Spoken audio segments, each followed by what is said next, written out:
The German lightning attacks at the beginning of the Second World War are well known. As German forces roared across France before turning their attention to Russia in the east, the Allied powers were under no illusion as to what was happening. The German forces, well-trained, boldly commanded, supremely equipped, represented an unprecedented enemy, and the whole of Europe was at risk of falling under their sway. In fact, elite German units were in action throughout the war, not just in those opening stages. Even when all seemed lost, battle-hardened brigades held out against the Allied advance, launching counterattacks of their own and tormenting the enemy with their skill and courage. There are always losers in war, and ultimately, it would be Nazi Germany that tasted the final defeat. Despite this, Germany's most elite and effective units inspired both terror and admiration in their opponents, displaying death-defying courage and strategic nous to the last.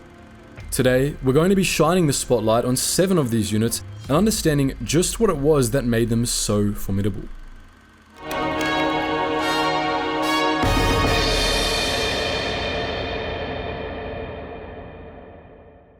It's tempting to think that, after the landings at Normandy in June 1944, everything that came next on the Western Front was an inevitability. The Allied troops rolled eastwards, the Axis fought a losing battle, and the end of the war in Europe was in sight. It was all just a case of getting to Berlin before the Soviets. At best, this is an oversimplification. In fact, it's simply not true.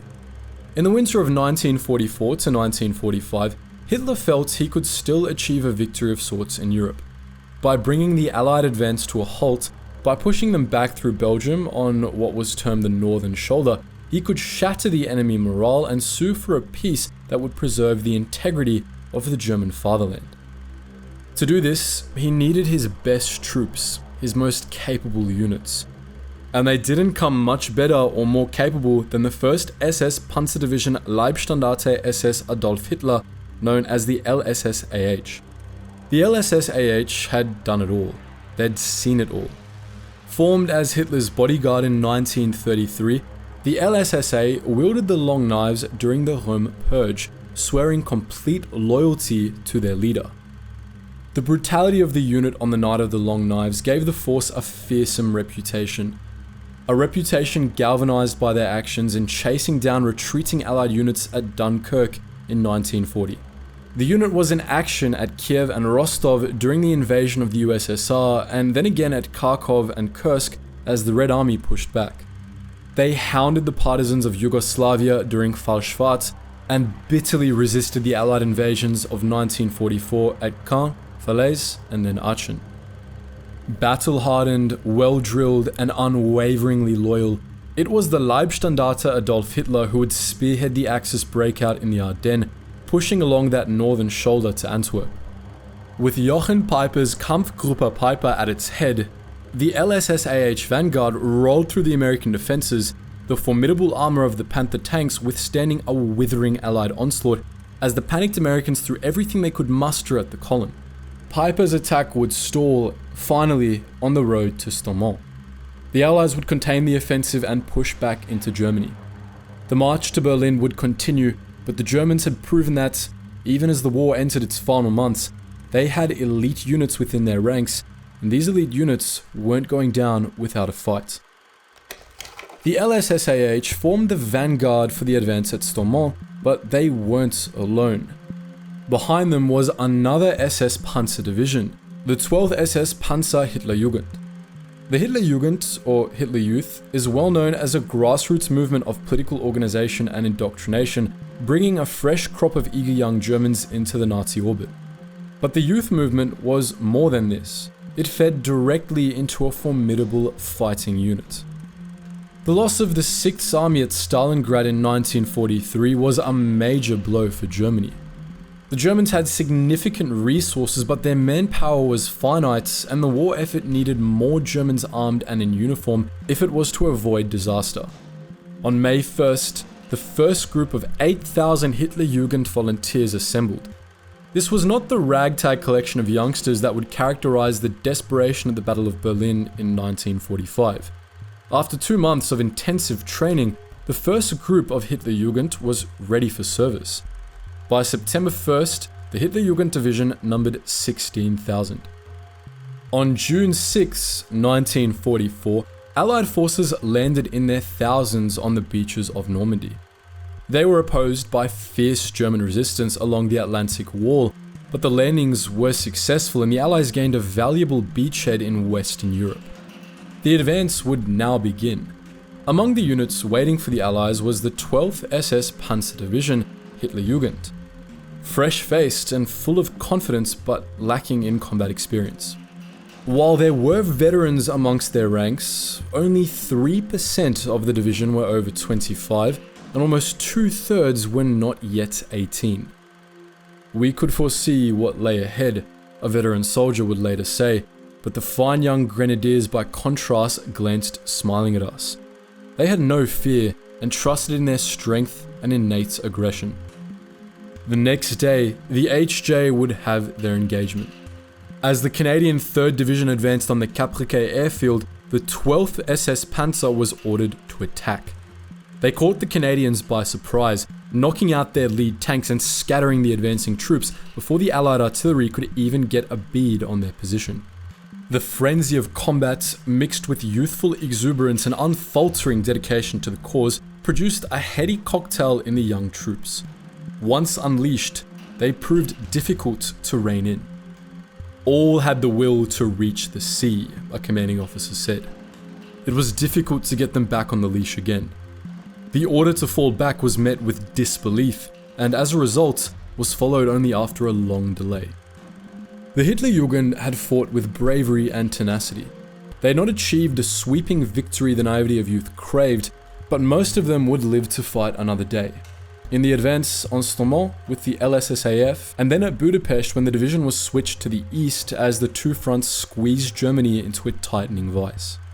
10,000 survivors would eventually surrender to the Americans in Austria in the final days of the war. By this time, the division had only a single operational tank remaining. For General Sir John Hackett, they were the most fiercely determined German soldiers he'd ever encountered. For many others, these men, aged only 18 on average, were the finest light infantry outfit in history. They were the Fallschirmjäger, Germany's elite paratrooper unit. General Hackett faced the paratroopers at Monte Cassino in Italy and at Arnhem in the Netherlands, where the troopers leapt from their Junkers transport planes and DFS gliders into groups of between 9 and 18, armed with just an automatic pistol, a knife, and grenades. Once on the ground, the paratroopers would be resupplied with weapons drops from the air, harrying the Allied lines with speed and ferocity. By summer of 1943, the tide of war had turned irrevocably for the Italians. Defeated in North Africa, bailed out by Rommel and his divisions, and then defeated again, the nation itself was now vulnerable to Allied attack. On July 9th, the invasion of Sicily began, and Italy's days as an Axis power were numbered. 2 weeks later, Benito Mussolini was deposed as Prime Minister and arrested. Rescuing the former leader became a top priority for the Germans, eager to avoid complete isolation in Europe. After being passed between prisons and forts, Mussolini was incarcerated at Gran Sasso, 110 kilometers northeast of Rome. It was here that the rescue plan would be executed. SS Sturmbannführer Otto Skorzeny coordinated the daring assault, supported by Major Otto Harald Moors and his Fallschirmjäger paratroopers. On September 12th, the carefully planned Operation Eicher was launched. The sight of 6 gliders worth of paratroopers was enough to convince the 200 Italian guards to surrender, and the mood was a relatively calm one as the fallen leader was liberated from his captors. Not a single rifle was lifted against us, Skorzeny said. I reported to Mussolini with the words, "Duce, the Führer has sent me as a token of his loyal friendship." The Fallschirmjäger would face far more formidable enemies than the couple of hundred bemused carabinieri they had counted at Gran Sasso, but their role in the daring, audacious rescue of Mussolini would help this unit go down in history as one of the most effective of the war.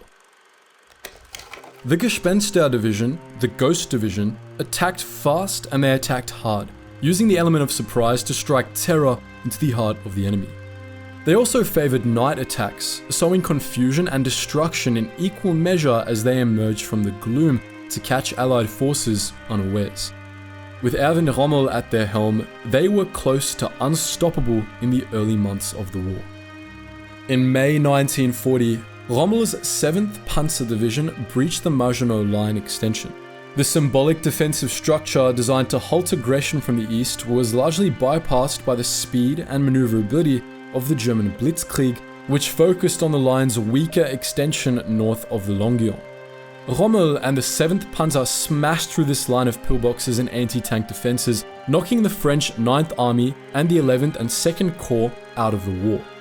Writer Alistair Horn would call it the most spectacular German exploit of the day, and the sweeping victory in France made the 7th Panzer, and especially Rommel, famous in Germany and feared everywhere else.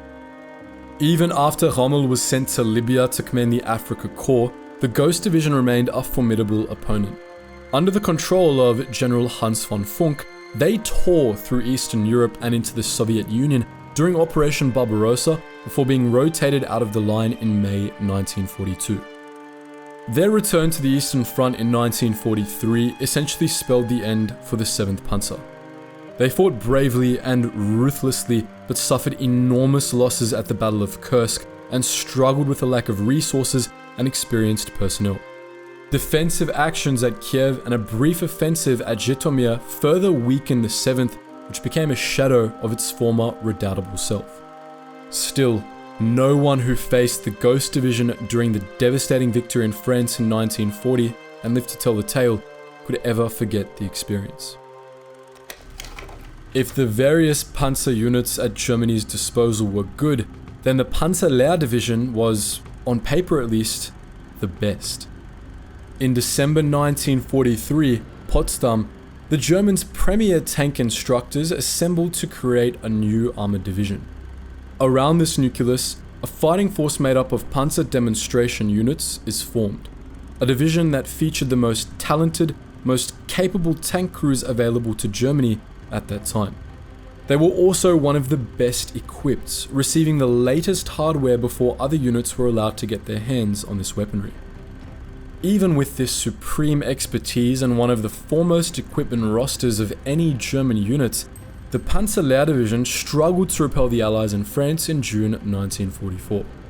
Allied intelligence had identified the elite Panzer-Lehr as it moved into the line from Paris, and the invaders brought their air power down on the advancing division, wiping out 84 half-tracks and self-propelled guns, 5 tanks, and more than 130 trucks.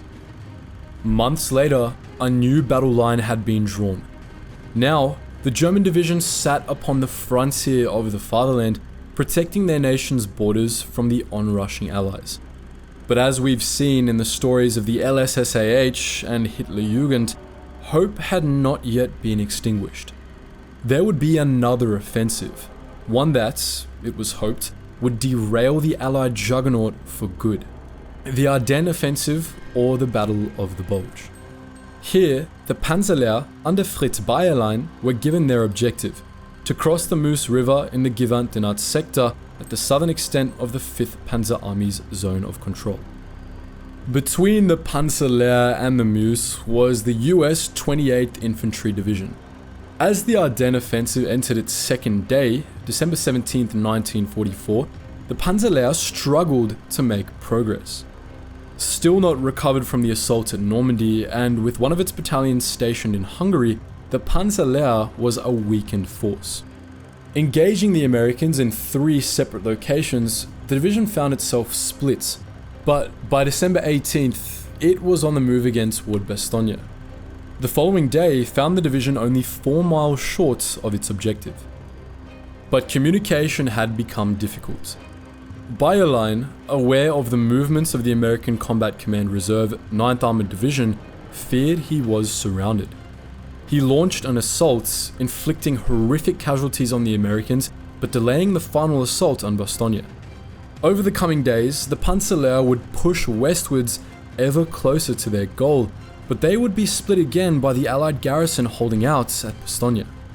So close now to the Meuse and the completion of their ultimate mission, the Panzer-Lehr's firepower was once again drawn away from its target by the plight of the 2nd Panzer Division, divided and cut off near Celle. The Panzer-Lehr must take the towns of Humain and Buissonville, reopening crucial lines of communication for the 2nd Panzer. Despite a valiant attempt, the Panzer-Lehr could not achieve this. Weakened to a catastrophic level, the division was withdrawn on Boxing Day 1944 to the encirclement positions outside Bastogne. The dramatic gamble of the Ardennes had failed for the Germans, and their forces would be pushed back and back into Germany, suffering heavy casualties as morale withered and died. By the time the Panzer-Lehr surrendered in the Ruhr pocket in 1945, just 300 men remained in fighting condition, sharing 15 tanks between them. The Grossdeutschland was already a distinguished unit on the Eastern Front, but the arrival of Willy Langkeit in 1944 turned them into a legendary fighting force. Langkeit was an Iron Cross recipient and one of the most renowned of all the German tank aces. He was brave, he was smart, and he was experienced. Langkeit barely had time to get his bearings when the advancing Soviet forces launched a huge attack on the German lines in Romania. What had previously been a rearguard unit, protecting retreating German troops and defending the oil fields that formed the lifeblood of the Nazi war machine, the Grossdeutschland was now on the front line, facing down 20 infantry divisions and a massive Soviet tank force. Over 4 days of heavy fighting, Langkeit and the Grossdeutschland were instrumental in blunting the Russian assault. The Soviets, who had been waging a blitzkrieg of their own on a rapid advance out of Russia and into Eastern Europe, were exhausted and rocked by the stubbornness of the German defenses. They halted their attack, seeking to regroup for another assault. But the Grossdeutschland would not permit this. General Hasso von Manteuffel ordered an immediate counterattack with Langkeit and his Grossdeutschland at the head. The Russian force fell back desperately to the east, while the Grossdeutschland panzers claimed 56 enemy tank kills. Operation Barbarossa may have been repulsed, but German units were still keen to show that they were among the best in the world on their day.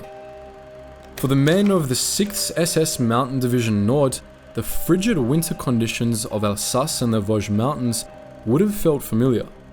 Formed in Norway in 1941 and then sent to Finland in preparation for the invasion of the Soviet Union, the 6th SS were trained and equipped as a mountain and Arctic division, experienced in the unique horrors and hardships of this type of conflict. This prowess in difficult conditions had not come cheaply. Fighting on the Finnish-Russian border in August 1941, the 6th had suffered enormous casualties, with many men falling victim to dysentery and disease as well as Soviet fire. Reinforced with more experienced Waffen-SS troops, the 6th was strengthened and then withdrawn before being retrained and re-equipped ahead of possible winter offences in the northern sector of the Eastern Front. The second half of 1944 brought military and political change to Finland. A renewed assault from a buoyant and confident Soviet force, eager to press home the advantage after a torrid but ultimately unsuccessful defense against German invasion, proved too much for the 6th SS Mountain Division. A unit of Norwegian ski volunteers suffered almost 50% casualties. By autumn, the Finns had signed their own armistice with the Russians, a historic agreement that turned Finnish forces on their former German allies. The 6th fought skirmishes with Finnish units during the retreat from Finland, putting their skill and experience to good use as they covered the German withdrawal. But any respite following this would only be brief. By January the following year, they would be back in action, this time in withering winter conditions as Nazi command launched Operation Nordwind, a sister operation to the Ardennes offensive and a final attempt to stall the Allied advance and tip the war in Europe in Germany's favour. The main 6th SS force arrived too late to make a real difference during Nordwind, but the troops fought with courage and effectiveness, with the SS Gebirgsjäger Regiment 11 isolating, then eliminating 6 companies of the American 157th Infantry Regiment in one engagement outside Reipertswiller. But even the best efforts of the 6th SS and their comrades could not achieve the breakthrough the Germans needed. Falling back eastwards, the 6th would be annihilated at the Saar in February, and one of Germany's most resourceful and specialized units was no more. From 1943 onwards, the German forces were fighting a losing battle. Pushed out of North Africa and facing an Italian collapse, repelled in the east by the Soviets and now falling back more quickly than they had come, then faced with the Allied landings in Normandy, the noose was tightening on the German fatherland. And yet, even faced with an increasingly dire situation, elite German units continued to make their presence felt on the battlefield. This was a losing battle, yes, but it was a battle all the same. By mid-1945, Nazi Germany was no more. The men who fought in her armies, at least those who survived, would need to adjust to life in New Germany and a new Europe, forming economic and military alliances, even friendships with those once considered the enemy. Some would realize the true nature of what they had fought for, and they might feel betrayed by the leaders who sent them out to die in the name of racial superiority and Aryan nationalism. Others might not have experienced this realization and may have held on to their wartime beliefs for the rest of their lives. We can't put words in the mouths of these troops or thoughts into their heads. We can't rationalize their actions to fit modern viewpoints. Instead, as military historians, we can examine the facts of the matter, the stories of bravery and courage, the stories of atrocities and outrage, the stories of sweeping victories, of devastating defeats. Regardless of what they were fighting for, as units or on a personal level, Germany's elite troops provide valuable historical lessons, and these lessons need to be explored. So, what do you think? Which was Germany's very best unit during World War II, and which other units do you think we missed from this list? Let us know all that and more in the comments section below, and as always guys, thank you so much for watching, and I hope you learned something new.